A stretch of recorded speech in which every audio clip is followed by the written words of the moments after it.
Hi guys. All right, so I told you we're gonna be getting into a whole bunch of books. So this is the Modern Rustic, the complete homesteading guide, starting a homestead, gardening and greenhouses, growing herbs, starting an orchard, self-sufficiency skills, raising chickens, goats, and pigs. It's by Eric Buning, and it's literally several books in one. I think it's like 3 books in one.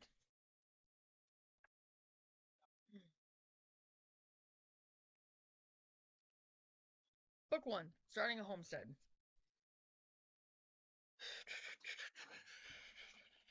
And I know it probably seems like I'm all over the place, but there's so much information, you guys, and it's probably gonna seem like I'm all over the place. But I also need to start doing the videos out of my pens because I have over 7,000. If I had a chance to get every single one of them on here, come on, you guys, it's a lot of information. So, and I'm trying to like stock up, make sure I've got like all the books I need because I'm not gonna have time to write all them out. 7,000 pins? It's not gonna happen. Takes too long. I might be able to start typing them out, but that still takes time. And right now I'm working on the garden beds, like figuring out the garden beds themselves, graphing them out like I did down there, to figure out what we're going to have in each one of them. So, anyway. So, we're starting Modern Rustic, Book 1, Starting a Homestead, A Guide to Buying Property and Moving Towards Self-Sufficiency by Eric Buning. Okay.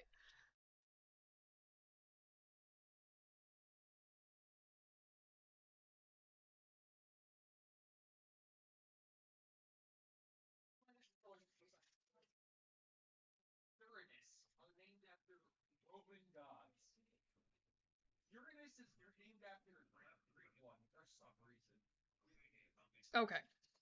This is the introduction. I've lived through much, and now I think I've found what is needed for happiness. A quiet, secluded life in the country with the possibility of being useful to people to whom it is easy to do good and who are not accustomed to having it done to them, and work which one hopes may be of some use. Then rest, nature, books, music, love for one's neighbor, such is my idea of happiness. And then, on top of all of that, you for a mate, and children perhaps, what more can the heart of a man desire? Leo Tolstoy. In the wake of the Great Recession, the do-it-yourself ethic has grown in popularity. At the core of the do-it-yourself ethic is the idea that an individual is capable of doing many jobs without the need of a specialist. For some people, this is a cost-saving measure that helps make ends meet in lean times. For example, why spend $10 at a car wash when you can clean your car at home for free? For some people, this idea is expanded from just a simple way to meet your needs on the cheap. They look out at the grocery store filled with processed foods, genetically modified produce, farm-raised fish dripping with antibiotics, and meats that have been enhanced with injected fluids from animals that spent their lives pumped full of industrial strength hormones. They see this nightmare and long for a way to defy it. For some people, this itch is scratched by keeping a small garden out back and a deaf eye for organically grown produce at the farmer's market. Still others might take up hunting, fishing, or trapping as a hobby. For all of these people, learning new skills and developing new experiences becomes a passion. There are some, like myself, who find there is a thing in the blood which calls us to forsake the city and seek out a new future for ourselves in the wide open skies of the country. We are enticed to explore a lifestyle made by our own hands. We long to breathe easy in rural life. This trend of people moving from life in the city to life in the country has recently adopted the term homesteading. This is a little bit of a misnomer in that homesteading usually refers to people who have claimed a property under the now defunct Homestead Act. The Homestead Act originally started in 1862 as an extension of Manifest Destiny. It allowed settlers to claim tracts of land to farm as they saw fit. Usually the land was purchased from the public domain for only a tiny sum of money. So long as you lived and worked on the land, it was yours. The Homestead Act officially ended in 1976 when property values started their rise toward the ridiculous heights of the real estate bubble. Now homesteading has come to identify a way of life that combines subsistence farming with other aspects such as hunting and animal husbandry in a way that reduces or removes one's dependence on the fickle supply systems of the modern world. And that's it in a nutshell for Faith First Farm. That's what we're in it for, on top of being able to help other people do the same thing. So, the dependency footprint.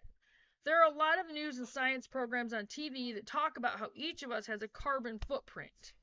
The idea behind a carbon footprint is that each of us consumes products made from fossil fuels, and that this emits a certain amount of carbon into the atmosphere or soil. When you add all of this up, it creates your personal carbon footprint. There are some people who are concerned about their carbon footprint. They do things to reduce their personal carbon footprint, such as driving hybrid cars, installing solar panels, and recycling as much as possible. They create a network of ideas and practices that reduce their carbon consumer need. In my mind, the dependency footprint is essentially a larger version of the carbon footprint. The more you depend on the convenient system of the civilized world for meat, vegetables, energy, and infrastructure, the larger your dependency footprint. The reality is that we live in a country where the average person is more dependent on the system for their way of life than a heroin addict is on the milk of the poppy. Food travels an average of 1,400 miles across America before it finds its way to your grocery store, restaurant, or kitchen table. Think about that the next time you tuck into a hamburger. The meat probably came from the central southern states like Texas or Oklahoma before reaching a processor who broke it down into primal cuts. Those cuts were then cryo-bagged before being loaded onto refrigerated rail cars or trailers to be shipped across the face of the continent. Still farther away, that meat could have arrived here on freighter ships from rainforest/pastures in South America. The system for grains and produce in America is even more stressed than the long-term shipping problems that inflate the prices of meat. Most produce in America comes from the Central Valley of California. The Emerald Valley of Southern California or the Mid-Atlantic states. All three of these areas are under stress from successive seasonal droughts or are dependent on river systems that struggle to meet irrigation needs. Even more disturbing is the modern state of grain in America. Much of the grain grown in the United States comes from the Midwest. These fields are irrigated by the rivers and tributaries of the Ohio, Mississippi, and Missouri rivers. All three of these river systems struggle against annual drought conditions and the demands of population growth. Worse still is the state of the Ogallala Aquifer, which spans from the central South Dakota covering Nebraska, Kansas, and all the way down to northern Texas. This aquifer irrigates a large number of grain fields and cattle stockyards. The water in the aquifer is a one-time gift of the glaciers. Every year we pump more water out of these aquifers than even record rainfall can ever hope to replenish. I'm scrunched down too much. Now you might hear these things and think that I'm spreading doom and gloom.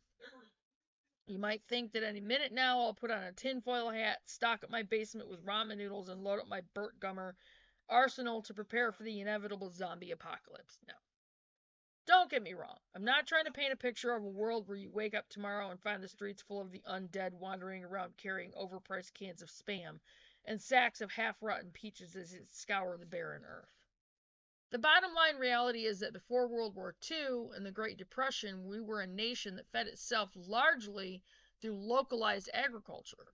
Sure, meats and produce were still driven from southern regions to feed northern cities, but the degree to which the population was exclusively dependent on these sources was much smaller than it is today. We now face an overcomplicated system of food and transportation infrastructure that is becoming ever more expensive to produce and maintain, while at the same time the increasing cost of oil and gas drive up the transportation prices of these goods. Eventually, these issues will grow larger and larger in the political arena. How they are dealt with on a government scale is yet to be seen and isn't germane to the topic of homesteading. The more people depend on themselves to provide their food, goods, and services, the smaller their dependency footprints become. As everyone's dependency footprint becomes smaller, the less stress there will be on those food, water, and transportation systems. In theory, this means the cost to produce these goods will go down, which reduces prices and improves quality of life. Self-dependence is the core philosophy of the new homesteading lifestyle. While it's hard to be completely self-dependent, it is a simple truth that the more you do for yourself, the more you have for yourself. In the chapters to come, we will look at how to choose the right property for your needs, as well as heating, waste, and power needs to consider. I might call it on that one and give it an interesting title. And then we'll go on to finding the right place. All right, so check your subscriptions, you guys. YouTube is at it again. Just keep your eye on those subscriptions. Make sure you're still subscribed. Click on the notification bell. Click on all, so you get all the notifications. Like and share the videos. Share them. Share them. Share them. Share them. Share them. Do your research, guys. Do your research. Cannot stress that enough. Anything that has to do with homesteading, do your research. Gardening, anything, do your research. It pays off. It will pay off.